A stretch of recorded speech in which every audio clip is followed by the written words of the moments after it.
11월 7일 수요일 이 시각 주요 뉴스입니다. 삼성전자의 차세대 스마트폰인 폴더블폰이 오늘 공개됩니다. 7인치대의 태블릿 PC 안으로 접는 인폴딩 방식이 가장 유력할 것으로 보이는데 책이나 수첩처럼 옆으로 펼치는 방식입니다. 업계에서는 핵심 부품의 가격을 고려해 200만 원대를 웃돌 것이라는 추정이 나옵니다. 내년도 건강보험료가 3.49% 인상되면서 8년 만에 가장 높은 수준으로 인상됩니다. 여기에다 장기 요양보험료도 15.3% 인상되면서 건강보험 가입자들의 부담이 늘어나게 됐습니다. 인구 고령화와 함께 치매 국가 책임제 등의 문재인 케어 시행으로 의료비 부담이 크게 늘어났기 때문입니다. 더블아트의 신생아 면봉에서 발암물질인 포름알데히드가 검출됐습니다. 또 귀 속 물기 제거는 물론 화장하거나 약을 바를 때도 사용되는 알파의 네세 메이크미 화장 면봉 등 중소업체의 5개 성인용 면봉에서도 기준치를 훌쩍 넘는 세균이 나왔습니다. 네, 여러분 안녕하십니까? 11월 7일 수요일 아침입니다. 오늘도 아주경제 정치경제부 김태균 부장님과 함께하겠습니다. 부장님 안녕하세요. 네, 안녕하세요. 오늘자 아주경제 일면에서 꼽으신 톱기사 어떤 뉴스인가요? 예, 아주경제 단독 기사인데요. 그 국내 30대 그룹의 투자 상황을 점검해봤습니다. 궁금해집니다. 네. 투자의 주축이 되는 30대잖아요. 네네. 어떻게 결과가 좀 나왔나요? 삼성전자나 그 몇몇 개 기업 SK 정도만 빼놓고 투자가 굉장히 감소했다는 결과치가 나왔습니다. 정말 좋지 않은 소식이네요. 네네, 그렇습니다. 원인이 뭐라고 조금 생각되시나요? 아무래도 이제 세계 경제의 흐름과도 관련이 있는데요. 지금 세계 경제가 내년에 전망치가 굉장히 안 좋게 나오고 있는 상황이고, 올해도 역시 미국을 제외하고는 다른 나라들 같은 경우에 성장률이 그렇게 썩 좋지 않죠. 특히 중국 같은 경우 성장률이 굉장히 좀 올해도 하락할 것으로 보이고요. 네. 이에 영향을 받아서 한국 경제도 역시 올해 굉장히 좋지 않았습니다. 네. 그런 어떤 외부적인 상황 이외에 내부적으로도 소득주도 성장이나 이런 걸 통해서 뭐 최저임금이 올라간다거나 또 근로시간이 줄어든다거나 네. 이런 내부적인 요인들 때문에 내수라든가 소비가 지극히 좋지 않았기 때문에 이런 영향을 받아서 기업의 투자도 많이 감소한 것으로 좀 나타나고 있습니다. 그럼 좀 나아지기 위한 방안은 없을까요?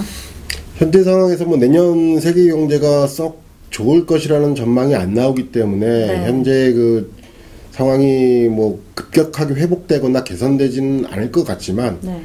그렇다고 하더라도 정부 입장에서는 기업이 투자할 수 있는 여건을 마련해 줘야 되는데요. 네. 그 여건이라는 것이 뭐냐면 결국 규제 완화다.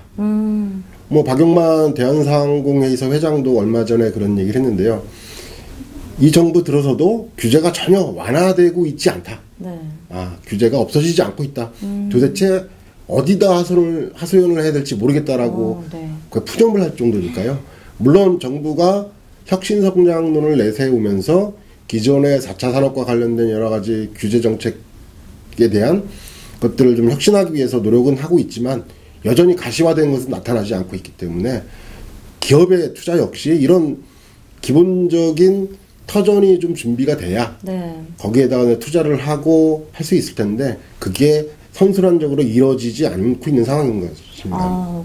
이러는 가운데 KDI가 또 우리나라 내년도 경제 네. 성장률 조금 낮게 책정해서 네. 발표를 했다고 하는데 KD의 그 경제 전망치가 굉장히 중요한 이유가 뭐냐면 사실 그 이전에도 해외 그 국제은행이라든가 네. 국내 민간 연구소에서는 이미 우리나라의 올해와 내년의 경제 성장률 전망치를 하향 조정을 했습니다. 네. 근데 KDI는 어떻게 보면 가장 보수적인 국책 연구 기관이기 때문에 네. 사실 이런 경기 하향이나 이런 것들을 발표하기가 쉽지 않은 상황임에도 불구하고 올해 애초보다도 예상했던 것보다도 0.2%포인트 내년에는 0.1%포인트 하락해가지고 발표를 했습니다. 네. 다른 기관에서도 마찬가지로 내년도 경제 성장률 전망치를 좀 하향 조정하더라고요. 네. 이 같은 원인이 뭐라고 또 생각되시나요? 서두에도 좀 말씀을 드렸지만 여러 가지 위험 요소들이 많은데요. 역시 미국과 중국 간의 무역 분쟁의 여파가 이게 장기화될 것이라는 우려들, 그리고 미국 연방준비위원회의 금리 인상으로 인해서 신흥국의 경제 위기가 왔을 때 우리나라 수출 주도형 국가인 우리나라가 수출할 곳이 마땅치 않은 이런 부분들, 특히나 또 어제 같은 경우 이란 제재가 좀 있었지 않습니까? 네네. 이런 여파도 분명히 미칠 것이고요. 앞으로 더 우려되는 것은 그나마 지금 우리가 수출이 좀 잘 되고 있는데 주로 이제 반도체 분야에 대한 수출이 좀 많기 때문에 그 수출 증가율이 좀 높아지고 있는데, 문제는 만약에 반도체 가격이 하락했을 경우에 이게 가장 큰 지금 문제 요인으로 될 수도 있습니다. 그래서 일각에서는 KDI도 그런 전망을 좀 했는데요. 반도체 가격 하락이라든가 또 미국과 중국 간의 급격한 무역 전쟁이 더욱더 심화된다거나 했을 경우 내년의 경제 전망치가 KDI가 오늘 전망한 것보다 더 낮아질 수도 있다라는 부정적인 좀 코멘트를 좀 했습니다. 앞서서 계속 경제 전망이 안 좋을 것이다라는 말씀을 해줬는데, 어쨌든 정부의 노력 그리고 우리 민간 기업의 어떤 투자 확대로 인해서 우리 경제가 조금 더 살만한 그런 생활이 되길 기대해 보도록 하겠습니다.